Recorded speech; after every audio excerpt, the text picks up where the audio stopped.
गुरुजी के द्वारा लिखे गए कुछ पॉइंट्स पढ़े जा रहे हैं। आप लोगों ने 6 पॉइंट तक तो सुन लिया था। कामिनी कंचन कीर्ति से दूर रहें। प्रशंसा मीठा जहर है जो मनुष्य को गिराती है। आगे पढ़ तो लिया गया था। 7 नंबर का पॉइंट है, तुम माया के लिए रोएगा तो माया न शायद ना भी मिले, पर प्रभु के लिए प्रेम में आंसू बहाएगा तो वो अवश्य मिलेगा। सुना था कल आप लोगों ने कि प्रभु के लिए अगर हम आंसू बहाएंगे तो वो अवश्य मिलेंगे। तो ये देखो, क्या आप लोगों ने अपने जीवन में कभी प्रभु के लिए आंसू बहाए हैं?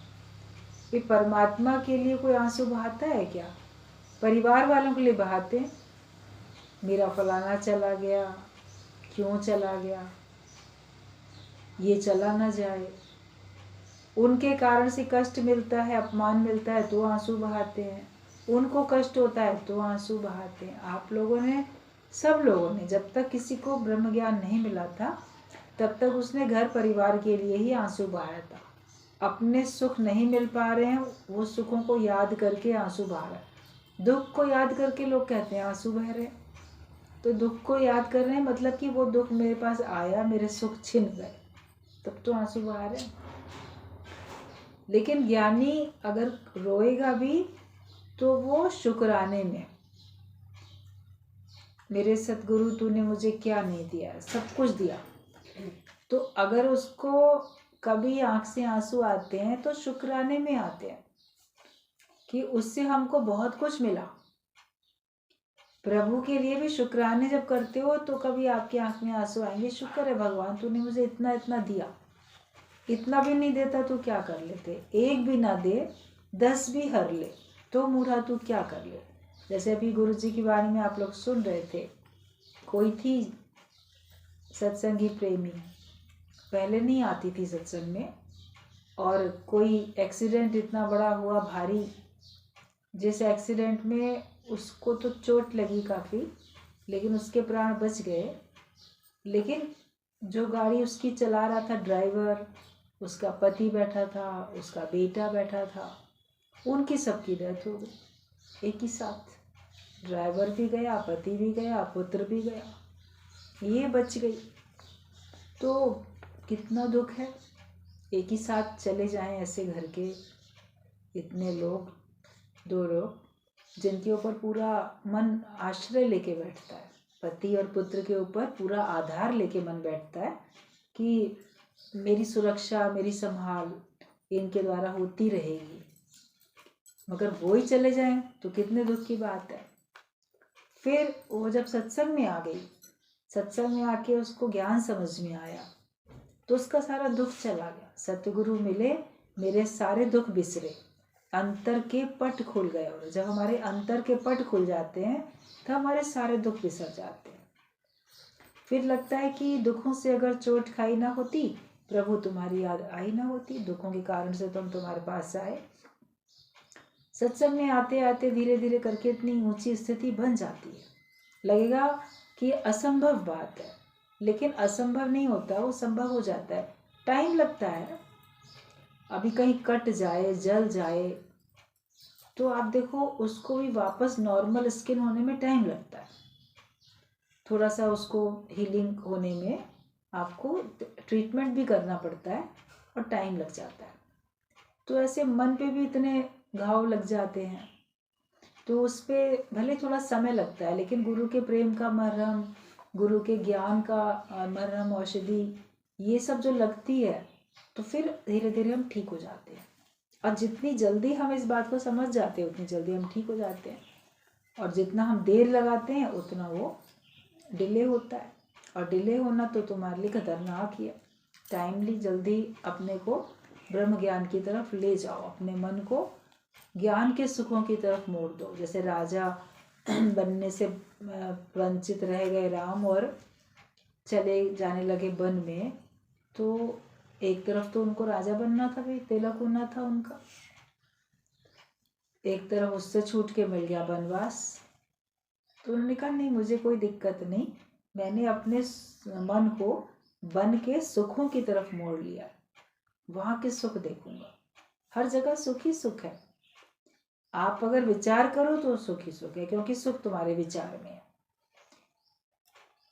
तो मन को ज्ञान के सुखों की तरफ मोड़ लेता है जो जितनी जल्दी। वो माया में सुख नहीं ढूंढता, संसार में सुख नहीं ढूंढता। वो सुख ढूंढता है तो केवल परमात्मा में, ज्ञान में, अपने स्वरूप में सुख ढूंढता है, तो उसको सुख मिल जाता है। फिर ज्ञान जब उसको पक्का हुआ तो वो कह पाती थी कि वो भी भगवान ने जो किया बहुत अच्छा किया, मेरे को बहुत सारे बंधनों से, बहुत सारी बातों से, बहुत सारे अज्ञानता से, कितनी बातों से छुड़ा दिया, और भगवान ने मुझे अपनी शरण में, अपनी गोद में ले लिया। मेरा ये जीवन अब सफल हो गया, वरना तो मोह माया में पड़े रहते, घर गृहस्थ में पड़े रहते, ऐसे ही अच्छे बुरे कर्म बनाते रहते, उनका फल भोगते रहते और चले जाते दुनिया से। लेकिन भगवान ने वो सब हमसे छुड़ा के हमको कम से कम ज्ञान तो दिया, और उसकी स्थिति बहुत अच्छी थी। तो कोई तो कष्ट के कारण से आया, लेकिन अपने पे कृपा की तो उसने अपने आप को ज्ञानवान बना लिया। आप लोग सब सोचो कि आप लोग उतने कष्ट के कारण थोड़ी आए हो। आप लोग को तो भगवान ने जैसे सुखों में रख के फिर और बड़ा सुख देने के लिए भेज दिया। पहले से ही सुखी हो और फिर और ऐसा सुख देने के लिए भेज दिया। तो भगवान ने तो आपको दुख का दिन दिखाया ही नहीं। उसके कितने शुक्राने गाने चाहिए, भगवान तुमने मुझे कोई दुख नहीं दिया। छोटे मोटे दुख कोई दुख नहीं होते हैं। कभी पैसे की कमी है फिर ठीक हो जाती है, कभी किसी ने अपमान कर दिया फिर वो प्यार करने लगता है, ऐसे कभी बीमारी आई फिर ठीक हो जाती है। और बाकी ज्ञानी सोचता है कि ठीक है, जितनी श्वास है उतना कोई जीता है, जितनी श्वास नहीं है उतना नहीं जीता। भगवान ने जितने दिन भी इसको रखा अच्छे से रखा, खैरियत से रखा। हर एक के साथ मिलो तो प्रेम से मिलो, क्या पता नेक्स्ट डे वो तुमको मिल पाए ना मिल पाए, या तुम ही ना मिल पाओ।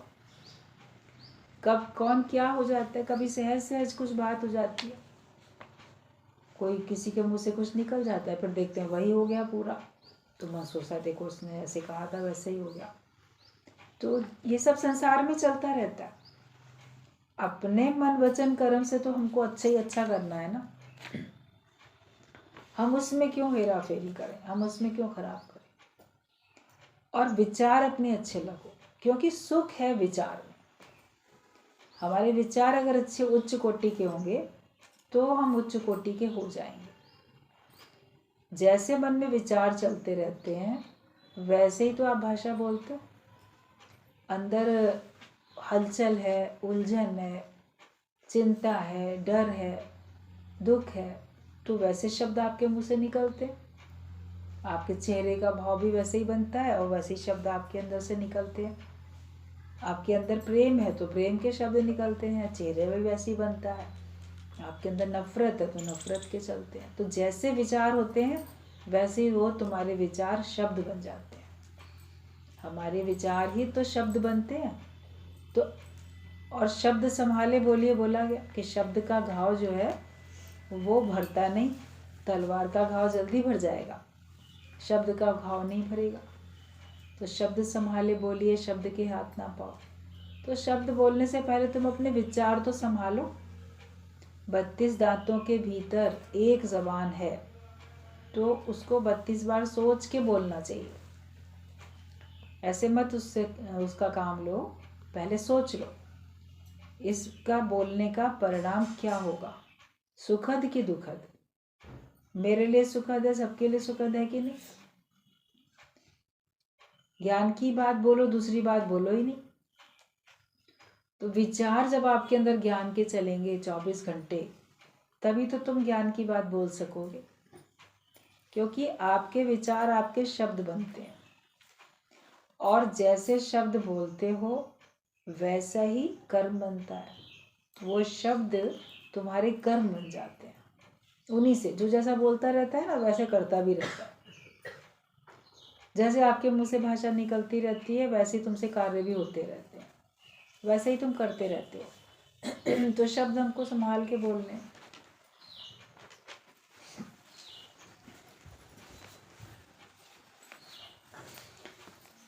ठीक है, तो आप ये देखो कि आपने विचार अगर अपने सही रखे तो आपके शब्द अच्छे हो गए, आपकी भाषा अच्छी हो गई। शब्द आपके सही हैं तो आपके कर्म भी अच्छे हो गए। कोई मुंह से खराब बोलता रहता है तो उसके कर्म भी तो बदकर्म होते हैं, कर्म भी तो वैसे ही करता है।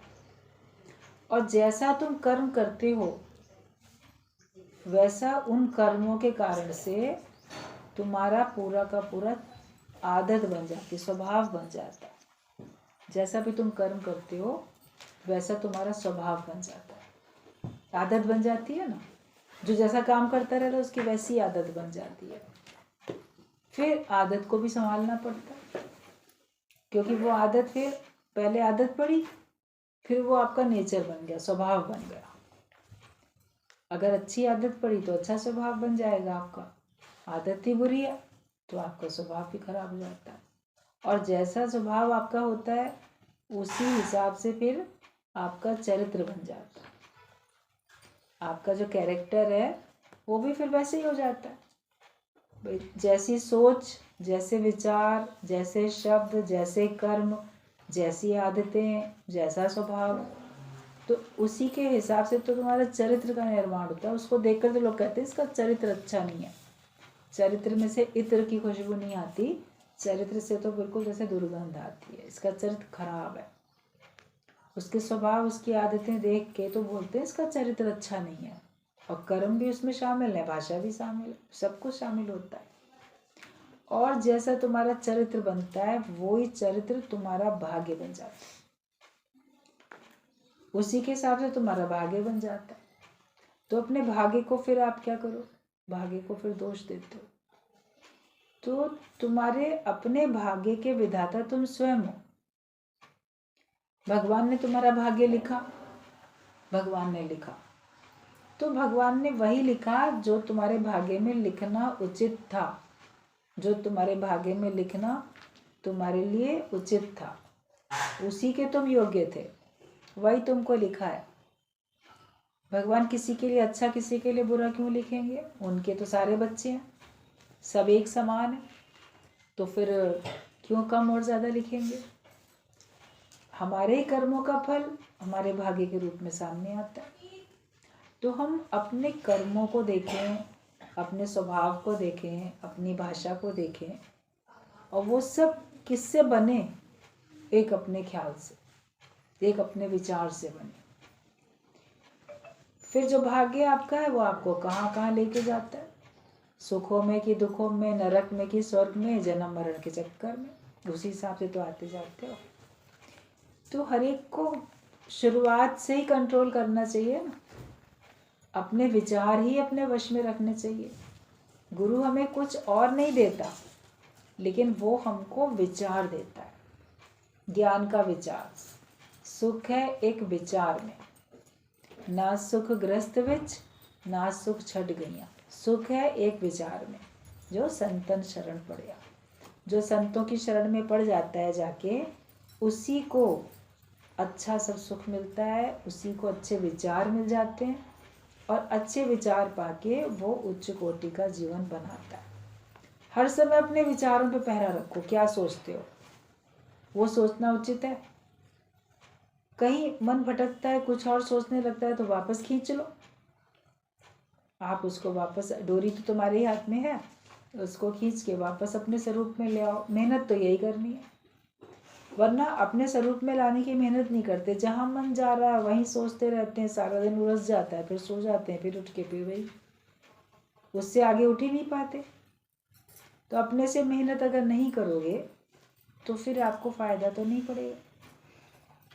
टीचर का काम पढ़ाने का होता है, उसके हिसाब से पढ़ना, याद करना, परीक्षा में उसी हिसाब से उत्तर लिखना, वो सब तो स्टूडेंट का काम है ना। तो अपने हिस्से का काम तुम करो, और गुरु अपने हिस्से का काम कर रहा। तुम्हारे हिस्से का सारा काम गुरु करेगा क्या? नहीं सुधरोगे तो फिर आप सत्संग को दोष लगाओगे, सत्संग के ऊपर ही तो दोष आएगा।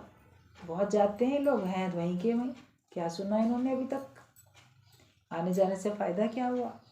ये बातें आपको सुनने को मिलेंगी। तो इसके लिए हर एक को अपने पे बड़ी कृपा करने की ज़रूरत है, तब वो जो पाने के लिए आया था वो पा सकेगा।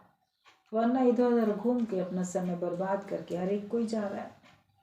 तो तुम ये देखो कि तुमने माया के लिए तो बहुत रोया, क्या तुमने भगवान के लिए रोया?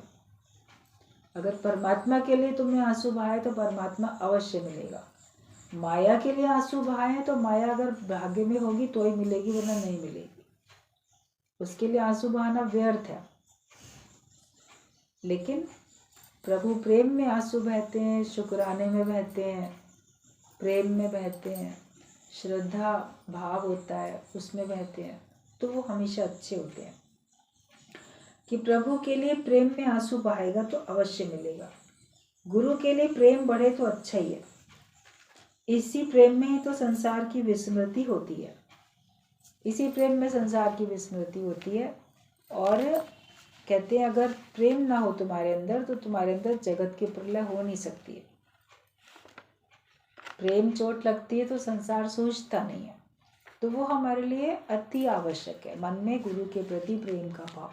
परिवार वालों के लिए तो बहुत है, उनके लिए तो मरे जा रहे हैं जी जान से, अपने सुखों की तिलांजलि देके भी काम कर रहे हो।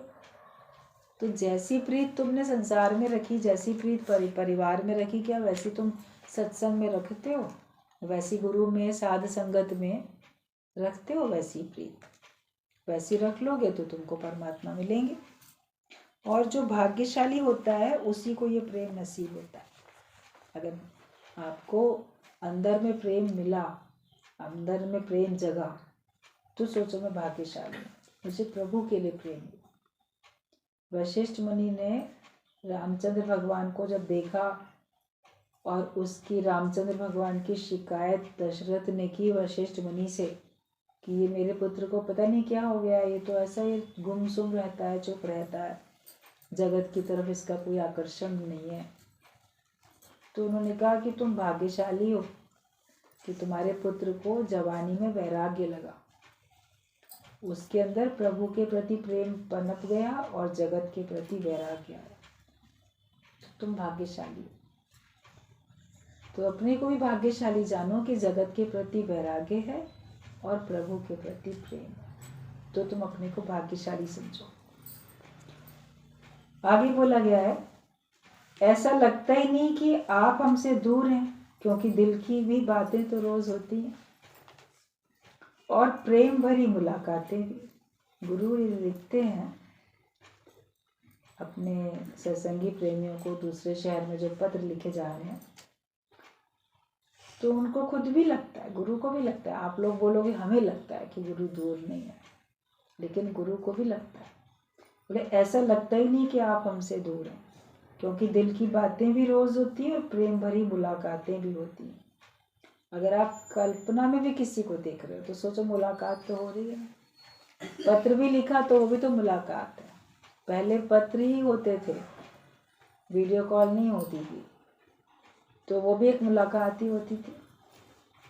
जब मन से एक हैं तो बाहर की दूरी तो कुछ भी नहीं है। अगर आप मन से एक हो तो तुम्हारी बाहर की दूरी कुछ नहीं। सचमुच गुरु के पास ही तुम्हारा इंटरेस्ट जमा होता रहता है, आकर के निकलवा लेना चाहिए।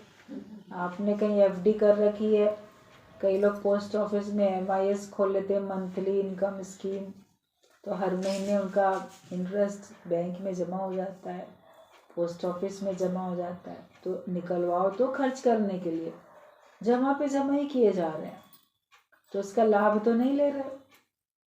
आपने धन जमा कर दिया, FD कर दी, फिक्स डिपॉजिट, मन खुश हो रहा है, कागज देख देख के, पासबुक देख देख के, अब मेरा इतना हो गया, अब इतना, अब इतना, निकाल के खर्च कर नहीं रहे, वैसे ही फटेयाल घूम रहे हो गरीब की गरीब, तो फायदा क्या? तो गुरु के पास भी तुम्हारा मूलधन, ब्याज धन सब इकट्ठा है, तो आके लो। ज्ञान का धन है, प्रेम का धन है, भगवान के नाम का धन है, हाँ है मेरे पास, मगर उसको आके लेते नहीं, उसको अपने जीवन में उतारते नहीं, तो फायदा कैसे पड़ेगा? फिर तो आप गरीब फटेयाल घूमते नजर आओगे, अज्ञानी व्यक्ति के तरह दुखी सुखी होते हुए। तो इसके लिए गुरु के पास आओ, उसके सामने बैठो। सत्संग में आने के बाद जब आप घर जाते हो तो आपको कितना उत्साह उमंग रहता है, कितनी अपने अंदर में शक्ति रहती है, कितनी समझ मिलती है, कितना हम सावधान हो जाते हैं। घर में नहीं होते उतने सावधान, लेकिन आके जाते हैं तो उसका एक, जैसे कि आप देखोगे, अनोखा ही आपको अंदर में अनुभव होता है, फर्क एकदम। तो जब मन से एक है तो बाहर की दूरी कुछ नहीं है, और गुरु के पास तुम्हारा इंटरेस्ट जमा होता है तो आकर के निकलवा लेना चाहिए। हर एक काम की जल्दी लगती है, पर केवल माया की ज्ञान की जल्दी नहीं लगती। माया की जल्दी लगती है, हर एक काम की जल्दी लगती है, माया की जल्दी लगती है, पर ज्ञान की जल्दी नहीं लगती है। अभी भी अपने से पूछो कि माया को अधिक समय देते हो या भगवान को अधिक समय देते हो। नौकरी करोगे तो 8 घंटे 10 घंटे माया को दे रहे हो, तो 10 घंटे 8 घंटे गुरु को दे रहे हो क्या? नहीं देते हो।